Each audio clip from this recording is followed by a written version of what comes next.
Halo Sobat Kampus, selamat datang di podcast Ruang Aman. Wujudkan kesetaraan, tolak kekerasan seksual di lingkungan kampus. Nah, kali ini kita kedatangan sobat diskusi yang luar biasa. Bisa disebutkan nama dan dari instansi mana, Kak? Oke. Halo Sobat Kampus, perkenalkan nama aku Fatmawati. Aku merupakan salah satu mahasiswa magang yang ada di Pusat Studi Gender Universitas Jember. Gitu. Nah, itu pusat studi gender itu di bawah naungan badan Universitas Jember atau di bawah naungan badan Kemendikbud, Bu? Itu sebetulnya ya ada di bawah naungan Universitas Jember. Jadi kayak badan pusat kajian yang fokusnya adalah terkait dengan isu-isu gender di lingkungan kampus. Wah, walaupun sebenarnya kegiatan-kegiatannya tetap ada sih kayak di masyarakat gitu, terjun di lapangan gitu. Wah, kita kedatangan sobat diskusi yang sangat prefer sekali di bidang gender nih. Semoga demikian. Amin. Nah, langsung masuk ke materi diskusi kita, yaitu tentang dasar gender. Nggak langsung masuk ke pembahasan berat nih kawan-kawan, tapi kita langsung dari mulai dasarnya itu. Untuk dasar ini apa itu gender itu, Mbak? Kita kan bingung. Gender itu jenis kelamin kah atau apa namanya, tergantung sifat-sifatnya itu apa itu gender, seputar gender. Ya, jadi sebetulnya ini yang harus kita garis bawahi terus gitu ya. Gender itu sekali lagi gender itu bukan jenis kelamin gitu. Kalau kita lihat di kamus gitu ya, di kamus emang gender ini berasal dari bahasa Inggris. Kalau kita lihat dari segi kebahasaannya, dia diartikan sebagai jenis kelamin kalau di kamus. Padahal sebetulnya gender itu bukan jenis kelamin gitu. Gender itu adalah konstruksi sosial. Konstruksi sosial yang mana itu memang sengaja dibentuk oleh masyarakat dan dilekatkan kepada jenis kelamin perempuan dan laki-laki. Kenapa kayak gitu? Jadi yang perlu kita garis bawahi juga adalah gender ini berbeda dengan jenis kelamin, seks tadi gitu. Kalau kita biasanya menyebut seks juga gitu, itu berbeda sekali gitu. Kalau seks tentang jenis kelamin dan sesuatu yang bersifat kodrati, tidak bisa diubah, dan itu memang sudah pemberian dari sejak lahir gitu. Kalau misalnya perempuan, contohnya nih ya rigidnya, perempuan mempunyai payudara, kemudian dia bisa menyusui, melahirkan gitu, dia punya rahim, itu seks. Sedangkan gender seperti apa misalnya contohnya gitu. Nah, gender ini menurutku bukan menurutku sih. Beberapa literatur yang aku baca, gender ini sebetulnya ya perbedaan tadi gitu, perbedaan konstruksi sosial yang dibentuk oleh masyarakat itu tidak masalah selama dia tidak melahirkan ketimpangan atau ketidakadilan. Nah, ketidakadilan gender itu bentuknya seperti apa? Misalnya subordinasi, marginalisasi, stereotip. Nah, ini yang kemudian lahir. Contohnya adalah misalnya laki-laki harus memakai, laki-laki yang baru lahir dia akan diidentikan dengan warna biru gitu. Terus kemudian perempuan dia diidentikan dengan warna pink. Nah, itu sebetulnya yang kemudian salah kan dari pengertian gender itu sendiri. Makanya sebenarnya kan Arden, aku boleh pakai baju ini nggak? Ini pertimbangannya soal kamera kah? Ini contoh yang baru aku alami menurutku ya. Ternyata katamu enggak, karena momentumnya aja kita lagi bahas soal isu-isu gender gitu ya, atau isu-isu perempuan gitu kan. Iya. Nah, akhirnya aku kesini aku pakai baju hitam gitu. Ya udah deh, daripada aku waktu itu bilangnya ini kan warna-warna yang soft pastel gitu. Nah, kenapa perempuan kemudian diidentikan dengan warna-warna yang soft, lembut? Perempuan selalu diidentikan dengan kelembutan gitu kan. Nah, itu yang kemudian menjadi masalah gitu. Ada kok perempuan yang kuat, yang merasa bahwa dia bisa melakukan apapun yang itu dilakukan oleh laki-laki gitu. Berarti kayak perempuan tomboy gitu berarti, Mbak? Nah, tomboy pun sebetulnya stereotip. Oh, stereotip juga tomboy. Kenapa harus ada kata tomboy gitu? Itu yang dilahirkan oleh masyarakat kita, itu konstruksi sosial yang ada di masyarakat kita gitu. Perempuan tomboy kemudian diidentikan dengan perempuan yang berkelakuan seperti laki-laki. Nah, berkelakuan seperti laki-laki itu misalnya kuat, misalnya dia bajunya gitu kayak yang dipakai laki-laki, misalnya pakai kemeja yang hitam gitu kan, kayak gitu. Apakah perempuan yang memakai kemeja warna hitam tidak boleh? Itu hanya persepsi kita gitu kan selama ini gitu. Gitu sih menurutku. Berarti, dan menurut beberapa yang aku baca. Berarti tergantung pemahaman, bukan pemahaman sih, pandangan dari masyarakat itu sendiri berarti Mbak. Iya gitu, gender itu sebetulnya sesuatu yang sengaja dibuat untuk kemudian melahirkan sebuah stereotip kepada perempuan ataupun laki-laki gitu. Misalnya juga contohnya laki-laki nggak boleh menangis. Perempuan itu identik dengan ketika dia sedih, galau, menangis gitu. Kenapa kemudian laki-laki tidak boleh menangis? Boleh kok gitu. Selama ini kan laki-laki selalu dididik untuk menjadi kuat, untuk tidak menangis. Kadang sempet kan kita bisa mendengar bahwa misalnya jangan nangisan, kamu nih kayak perempuan gitu. Kenapa harus ada pernyataan-pernyataan yang semacam itu? Itu menurutku itu gender gitu. Sesuatu hal yang sengaja dikonstruksi oleh masyarakat. Masyarakat itu sendiri. Benar. Itu sih. Ini juga. Tapi kita kan biasanya misalnya orang perempuan yang fokus di isu-isu gender, dia itu dibilang gender itu isu-isu perempuan, padahal sebetulnya enggak. Gender itu bukan hanya isu-isu perempuan, tapi juga isu laki-laki. Misalnya kayak adanya stereotip tadi, kemudian itu sebenarnya berdampak kan kepada laki-laki gitu. Makanya muncul laki-laki tidak bercerita gitu.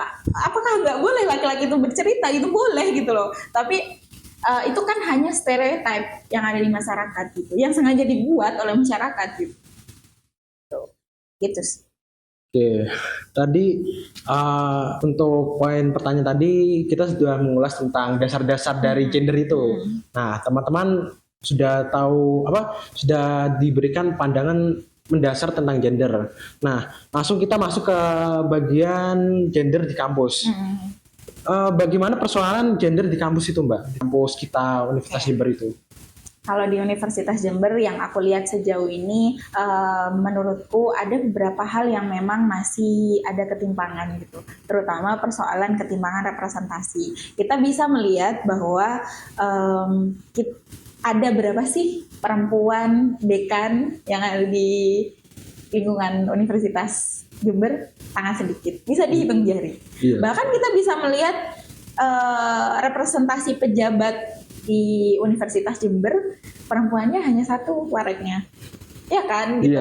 Terus ada beberapa fakultas yang bahkan sama sekali nggak ada representasi perempuan. Itu ketimpangan loh secara nggak langsung. Bukannya kita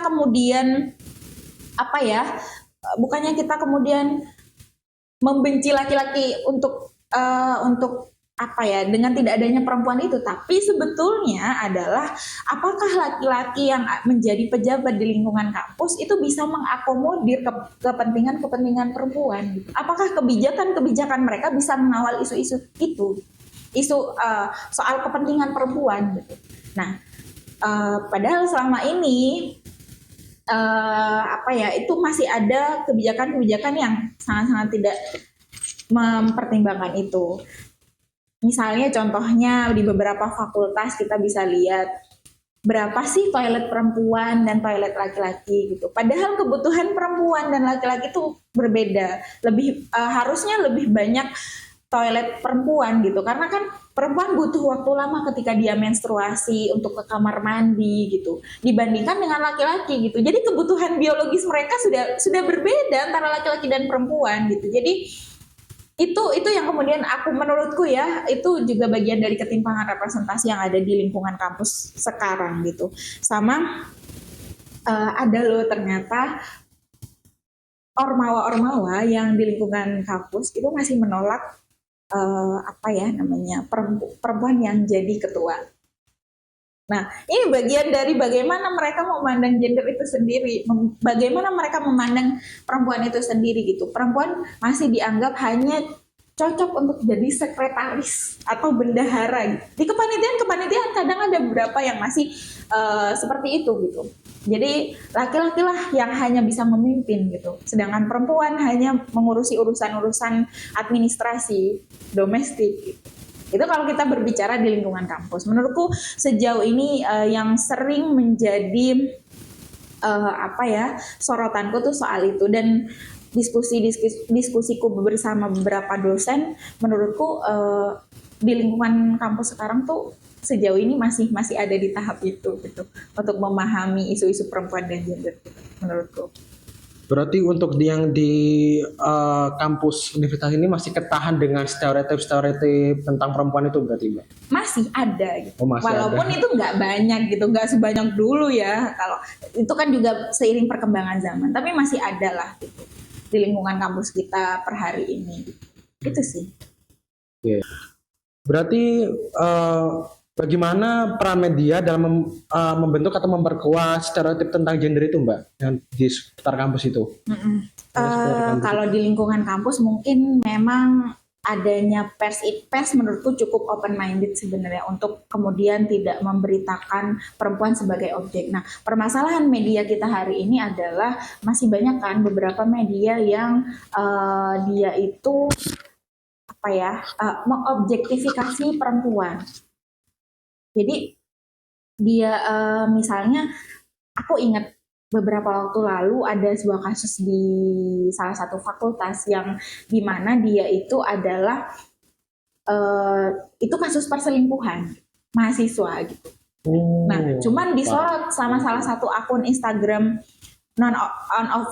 unofficial UNED, kayak UNED Today apa gitu, Info Jember gitu kan kadang, atau yang akun-akun kayak gitu, UNED Citpos kayak gitu kan. Nah, itu tuh diupload, terus identitas si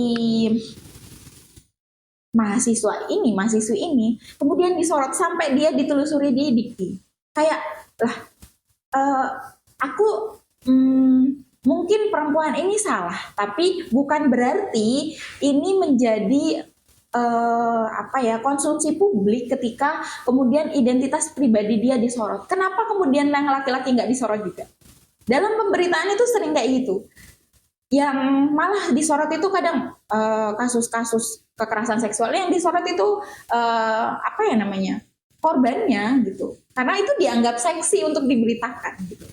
Nah, itu permasalahan media yang kemudian untuk memperkuat stereotip yang ada di masyarakat kita gitu. Mungkin juga ada banyak kemarin kasus-kasus yang sebetulnya nggak yang disorot itu korbannya gitu ya, tapi pelakunya justru. Itu mungkin juga adalah salah satu perkembangan zaman yang kita menurutku memang harus diapresiasi gitu. Artinya kita sudah mulai bergerak ke arah perubahan yang lebih baik gitu. Nah, dari belajar dari kasus yang tadi aku bilang soal dia menyorot media itu menyorot hanya perempuannya dan sampai ke data pribadinya dia dijadikan konsumsi publik, itu salah gitu. Nah, aku ikut-ikutan komen tuh ya di situ, sampai kayak capek banget ngelihatnya, karena ternyata si akun-akun unofficial ini kan nyomot dari beberapa dari media online. Nah, media online itu ternyata dia nggak terdaftar di Dewan Pers. Nah, yang itu yang hal yang perlu dilihat, bahwa soal kita memberitakan sesuatu itu kan pasti ada etikanya gitu, etika jurnalistiknya. Teman-teman pers Tegalboto pasti sudah tahu akan hal itu. Jadi dia sudah jauh dari etika jurnalistik ketika memberitakan berita seperti itu. Itu sih menurutku.